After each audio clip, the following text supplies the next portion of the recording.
Welcome to गुरु कृपा online study. इसके पहले आपने सिंथेसिस का क्लास देखा और उसके बाद बीच में आपने सिंटेक्स का भी प्रैक्टिस किया। आज हमारा है पार्ट 1 में पहला पार्ट में आप पढ़ेंगे ट्रांसफॉर्मेशन। ट्रांसफॉर्मेशन होता क्या है ये जान लीजिए पहले। ट्रांसफॉर्मेशन माने होता है बदलना और चेंज माने भी होता है बदलना, लेकिन चेंज क्या होता है उसका अर्थ बदल जाता है, लेकिन ट्रांसफॉर्मेशन में ऐसा नहीं होता है। आज का हमारा टॉपिक है ट्रांसफॉर्मेशन पार्ट 1। पार्ट 1 में हम आज सीखेंगे एडवर्ब टू को हटाकर वाक्य का रूप बदलना। यह 8 तरीके से हम बताएंगे आपको। यह पहला तरीका है ट्रांसफॉर्मेशन में, पहला टॉपिक है एडवर्ब टू को हटाकर वाक्य का रूप बदलना। इसमें पहला नियम करता क्या है, इसमें नियम है एडवर्ब टू, जो टी डबल टू है उसको हटाकर सो का प्रयोग कर दीजिए, पहला नियम का काम। दूसरा कहता है वाक्य में प्रयुक्त एडजेक्टिव के बाद दैट का प्रयोग कर दीजिए। तीसरा कह रहा है कि टू के स्थान पर जब प्रेजेंट टेंस रहे तो कैन का प्रयोग कीजिए, और वही अगर पास्ट टेंस रहे तो कुड का प्रयोग कीजिए। चौथा नियम क्या कहता है, उसके बाद करता ही सी इट दे आई मी, इसमें से जो है कोई एक पहले उपवाक्य ऊपर एक क्लास का होता है कि कर्ता के अनुसार प्रयोग कर दीजिए। जैसे वाक्य में बता रही है कर्ता, यहाँ जो कर्ता है उसके अनुसार करिएगा। अगर यहाँ आधा है तो लास्ट वाला भी आप क्या करेंगे, सी करेंगे। ठीक, तो he is too old to run, he is too को स्थान पर सो ओल्ड। ठीक, देखिए यहाँ लिखा हुआ है एडजेक्टिव के बाद दैट लगा है, दैट। अब उसके बाद क्या लगाऊंगा, कर्ता ही। अब प्रेजेंट टेंस में है तो कैन, नॉट। अब उसके बाद क्या लगेगा, इस तरीके से बदलेगा। He is so old that he cannot run, इस तरीके से। My brother was too weak to carry the box, तो यहाँ my brother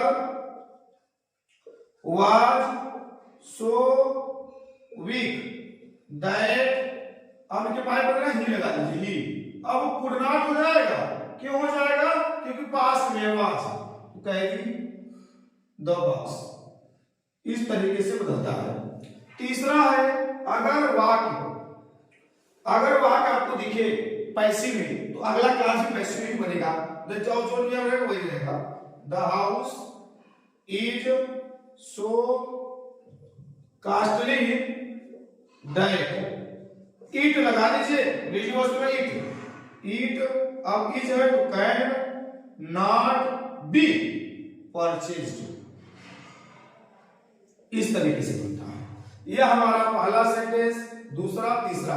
एक पैसिव क्लास वाले बताया, दो सिंपल बताया। चलिए अब तीसरा नियम क्या कहता है, ध्यान से देखिए तीसरा नियम हमारा क्या कह रहा है। तीसरा नियम हमारा कह रहा है कि यदि वाक्य क्या करता इट अथवा बेजानदार हो, उसमें वाक्य प्रयुक्त वाक्य में अगर फॉर भी दिखे आई में बदल दीजिए, फॉर हिम रहे तो ही में बदल दीजिए, फॉर अस रहे तो बी बदल दीजिए, फॉर देम रहे तो दे में बदल दीजिए। इस तरीके के वाक्य दो एग्जांपल बताएंगे। देखिए, the tree is so high that, अब फार्मी को आई में इज लगा है तो can not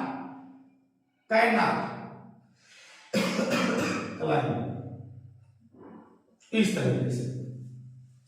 it was so difficult, it was so difficult for him, यहां दैट लगाकर फॉर हिम किसे बदलेंगे, हिम। अब यहां देखो सो में वाज पर लगा हुआ, तो यहां क्या हो जाएगा, कुड हो जाएगा, could not solve the problem. इस तरीके से हमारा तीसरा नियम कहता है। अब अगले वाले में he is so tired that he can not work, इस नियम को उसी का बिलोंग कर दीजिए, क्योंकि यहां आपने एडवर्ब टू को हटाकर वाक्य को बदला है। अब यहाँ एडवर्ब टू को जो है आपको जोड़ना है, ए टू।